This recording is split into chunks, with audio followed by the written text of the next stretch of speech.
Good evening. How are you? This is Miss Sherry B. Pittman, and I am coming to you today from Sankofa Wealth. And we're going to continue our 10-part series. We're on part three as I speak. Um, and we're going to talk about driving traffic. We are highlighting the book, The Iceberg Effect, presented by Mr. Dean Holland. I think the book is wonderful. It has definitely impacted my life, and I want to share some of that impact with you today. So let's go ahead and get started. If you would, take a moment to hit the like button. That will help us out and accelerate our reach today. And let's talk about it. So we're going to talk about organic and paid traffic, and right now we're going to talk a little bit about paid traffic. Um, a lot of us are very disappointed with our experience with Facebook paid ads, and I have learned that with all traffic, there's always some type of learning curve. And I want to say that Facebook is not exempt from that learning curve. The way that Facebook paid advertisement works is it works its best when you, uh, the advertiser, may already have a look-alike, if you would, audience, because that's the way the algorithm of Facebook reads who your target audience is. So if you don't already have that prepared and able to present and upload when you are doing your paid advertisement, the algorithm is going to have to discover who your audience is inside of their, I don't know, 1 billion subscribers. So, and if you've not ever done paid advertisement, you will experience the learning curve of how to narrow your target. I think that many of us um, don't understand marketing, and oftentimes when we are answering the questions in the descriptions to complete our order, we're not really quite sure who our audience is or how to specifically target them. Like affiliate marketing is kind of a worldwide, uh, I would say, platform or audience. And so to narrow your search to find who you really need to be talking to on Facebook is there's a learning curve to that, as opposed to something more simple like a friend of mine, he uh, has a music program coming out pretty soon, and he can define exactly who he's looking for because the application is designed around one specific instrument. So he can kind of narrow his search when he's going to pay for advertising, and that's a plus for him. But Facebook has been a challenge for many, and I wouldn't say give up on it because as you practice doing organic traffic, you will start to define who your audience is, where they are on Facebook, and be able to target them better. That's been my experience. Now, another source of paid advertising is to do solo ads. Now, solo ads are kind of cool because you can get a really quick return very fast. And what I mean by that is you create a landing page and then you get with a solo ads company. And what the most important thing about choosing a solo ad company again is making sure that their audience is going to fit your product or the reach that you're looking for. So you want to kind of interview that company to discover what their list is before you go and pay for it. It's awfully quick. Usually it's done in a couple of days, but the result is you get your email list built very quickly.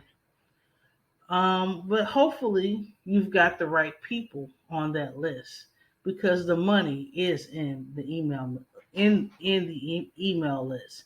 Now, me personally, I have had some success doing solo ads where I was able to actually get conversions, but that's not always promised. And so you have to be careful also doing solo ads because to me they're kind of expensive. You can spend several $100s a month or more building an email list and not getting any conversions at all. I think probably the best mindset you want to have anytime you're doing advertising is not necessarily always upfront the conversion, but you're trying to get leads into your funnel. So look at it as a lead generation system. Now, the next thing we want to talk about is our organic traffic. Now, one thing I really want to say before I transition into organic traffic, I believe that all traffic methods work.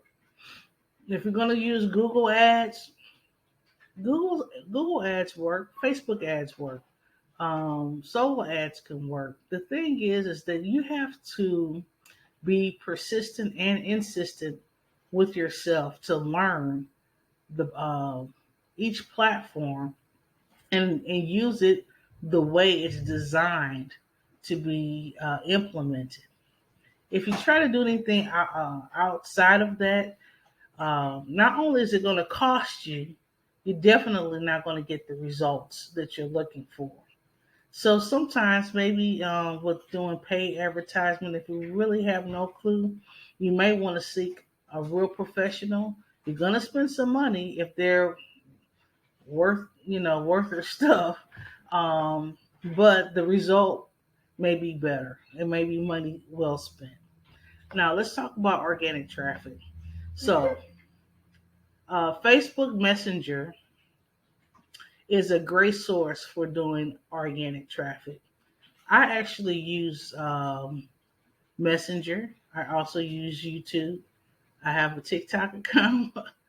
I have all of these things. I have a LinkedIn account. I also use Quora and blogging.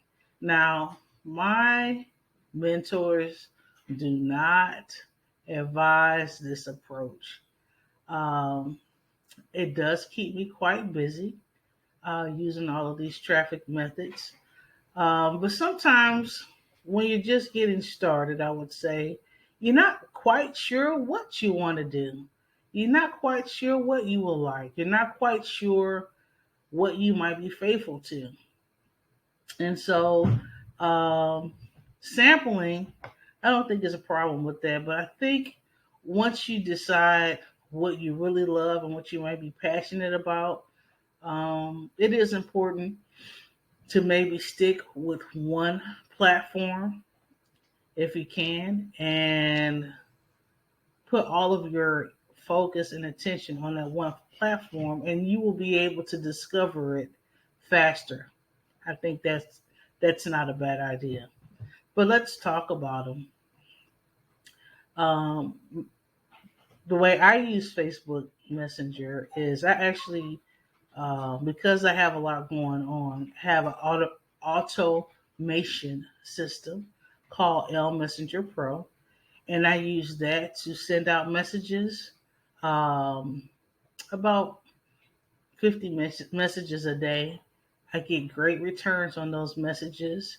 I set up meetings through Zoom to meet with those that are interested in the message that I send out. And that is how I'm able to engage and work with my friends on Messenger. Now, this is a YouTube video, and I think I have recently had a chance to kind of look back and glance at all of the videos that I have in YouTube, and I have watched myself grow and develop my channel. I actually have started a new channel to even more define who I am online and how to market these videos on YouTube. Now, one thing that may help you, and I use this also, is TubeBuddy, because YouTube is owned by Google.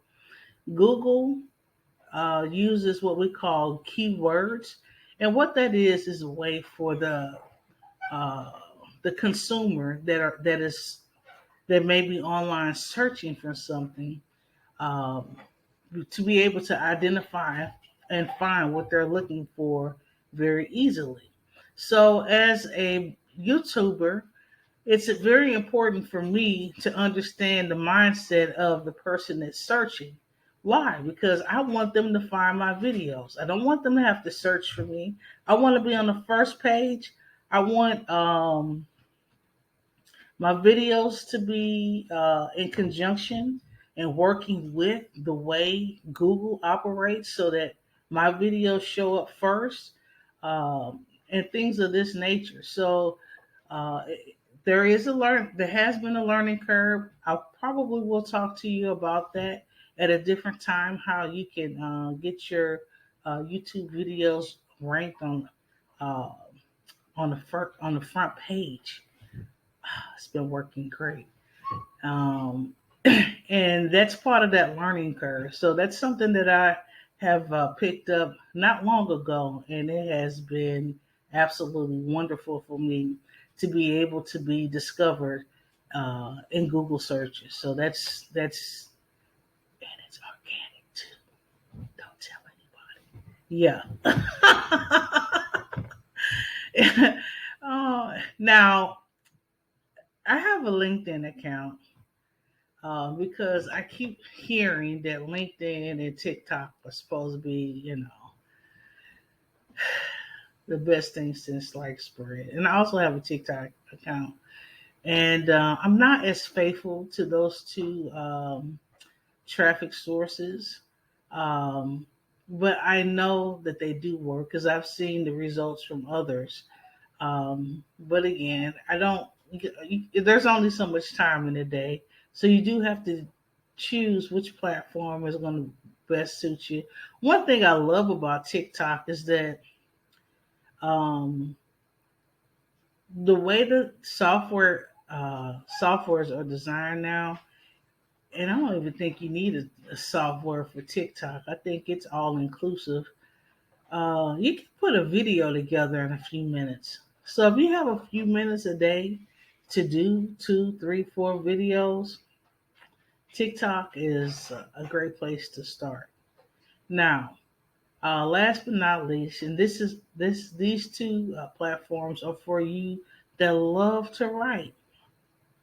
Quora is also set up kind of like on an SEO system, where people can write into Quora, ask absolutely any question under the sun, and Quora markets out to us and asks us to answer these questions.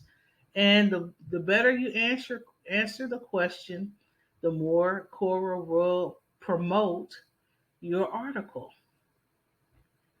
Quora allows for you to put affiliate links in, video links. You can embed your videos.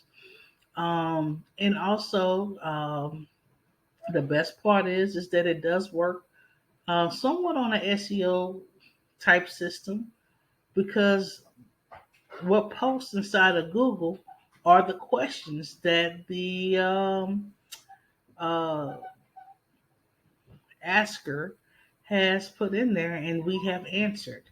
So, yeah. And then the cool thing about that is that once your question posts inside of Google, it's there forever. So it's long money way down the line. And then those of you that are interested in doing blogging, blogging is not dead.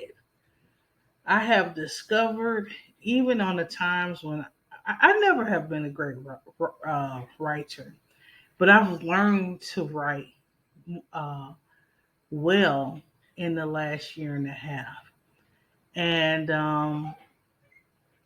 what I want to say about blogging is that people still do read. And if you are a great writer, I encourage you to start a blog and be able to share your journey with readers, and also connect with other bloggers to help promote your blog. And that's pretty much how blogging works. So that's traffic for today. I hope I have said or shared something new that you didn't know. And I will see you in the next day or so. We may continue talking about blogging. No, no, no. I think we have a little bit tidbit more on traffic that I'm going to share, and I will share it. Please remember to please hit the like button for me. And if you would leave a comment, I will answer you. I can't wait to answer you. And also, if you are interested in my book, The Iceberg Effect, please click the link down below and we'll get a free copy to you straight away. Until later, this is Sherry B. Pittman and Sankofa Wealth. Ta ta.